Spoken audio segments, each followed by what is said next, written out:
Kkooti ya Mwanga Mengo izemu olwaliro kuwulira omusango okusalimbya ku kkanisa Miracle Center Rubaga okuvunaanibwa abavubuka omwenda. Omu ku bavunaanwa Ssentongo Ligani bw'atazzemu olwaliro okuwa obujulizi ku byagamba okumutuukako. Ono ategeezza nti bwe yatuuka ku faamu y'omusumba Robert Kayanja Kiryandongo yakwasibwa ebintu omwali n'emmundu ennene 8 ne basitoola 6 ng'era zino zonna agamba nti yazikuba ebifaananyi ssaako naye okwekubya nazo ebifaananyi byalaze kkooti era n'ategeeza nti bino biri butereevu mu alipoota y'omukugu wa poliisi Enoch Kanene ku muko gw'78. Wano wabadde okusika omuguwa wakati wa munnamateeka wa gavumenti Jonathan Muwaganya ne bannamateeka babawaabirwa olwa Muwaganya okubanga abadde agezaako okuziyiza Ssentongo okuwa obujulizi buno kyokka omulamuzi Adams Byalugaba n'asala eggweyi wakati mu kulaga ng'ono bw'alina eddembe okulaga ebifaananyi byayogerako. Ono ategeezza nti waliwo ensawo eyamuweebwa omuli ebintu nti ebikozesebwa mu bikolwa eby'okuvuga olupanka ssaako obupiira wamu n'obutabo nti oboogera ku kikolwa ekyaviirako omutonzi okusaanyawo ebibuga Sodoma ne Gomora era nti bino byonna mu kubimuwa yategeezebwa nti byakulwanyisa bye. Ono alumirizza ng'omusumba Robert Kayanja bwe yamukwasa woofiisi era nti n'amugamba nti yali wa ddembe okugikozesa mu kukyalizaamu abagenyi n'ayagala n'okwesanyusaamu nabo era nga wanaagamba nti we yasinziira mu maggwe okwekola ng'ogwa walugali. Ssentongo alumiriza nti wano yafuulibwa ejenti era nti abantu bangi abaatwalibwayo ne basudikibwa ennenge so ng'era ategeezza nti yateekebwa mu gurupu ya WhatsApp eyali eyogera ku by'ebisiyaga era gy'alumiriza okuba nti n'omusumba Kayanja yagirimu era ng'ono agamba nti yalagira Kisitu Fred era givunaanyizibwako okumugattamu.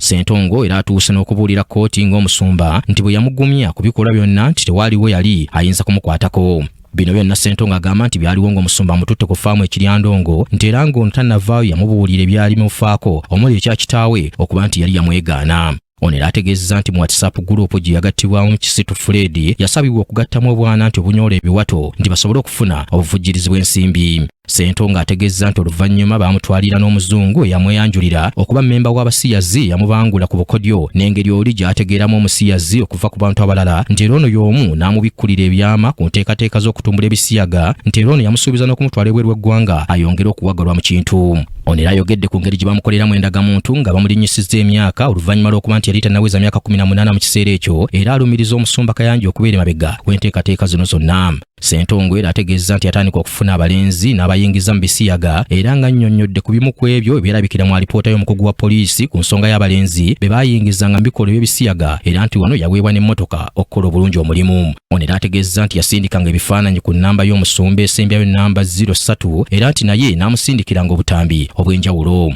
Ono era ayogedde ku by'okufuna nti abaali basobola okukola ku bavubuka abaali batawaanya nti omusumba okuli Kagolo Martin, Tumwine Moses ne Serugo Peter. Ono era ategeezza nti ku mirimu gy'abaweebwa okukola mwalimu okukuuma omusumba Teddy Bujingo wamu n'okuziyiza omusumba Lozias Bujingo okumulaba awamu nti n'okumulemesa okulaba abaana be. Ono ayogedde ku mulenzi Adrian Sebbale gwe baatwala okufuna obujjanjabi nti olw'obuvune bwe yafuna olw'okusulikibwa ennenge. Ono era atuuse ku butambi nga babanja ensimbi zaabwe ne byagamba eyabatuusibwangako. Ono era alumirizza nti nga bali mu kkomera Luzira omuntu gwe baasooka obutategeera kyokka nti oluvannyuma ne bategeera nga ye muwabi wa gavumenti ali mu musango guno yabatuukirira nti ng'alina omuntu omulala ne babasaba okulumiriza abasumba okuli Dr. David Kiganda, Jackson Ssenyonga na Lozias Bujingo nti be baali babalagidde okulumiriza omusumba Kayanja nti yabali ebisiyaga. Ssentongo era ategeezza nti bayita mu kutiisibwatiisibwa kungi kyokka n'agamba nti ne banne si bakuva ku ebyo bye bazze boogera. Omusango guno gwakuddamu ng'ennaku z'omwezi 9 omwezi ogw'omusanvu omwaka guno.